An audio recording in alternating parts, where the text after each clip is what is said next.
खराब खाना। अभी इनकी काम पे टांगनी शुरू हो गई, काम पे टांगेंगे ना है जी।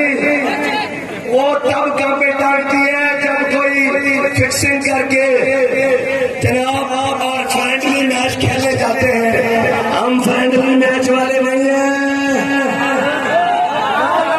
हम सिर्फ वन साइड बैटिंग करने वाले हैं और हर चीज बाउंड्री से बाहर फेंकने वाले हैं। वो जुल्म हो, वो जबर हो, वो सरकारी हो, वो जनाब जो कुछ हो, सब कुछ का सिर्फ एक चीज चलेगी अब इस मुल्क के अंदर, मोहम्मद नबी का निजाम चलेगा। और तुम क्या समझते हो कि तुम्हें आगे से रोकने वाला कोई नहीं? और थे जिन्होंने तुम्हें लाड़काना की सड़कों पर घसीटना था। हमारा दावा ये नहीं है कि तुम्हें लाड़काना की सड़कों पर घसीटेंगे,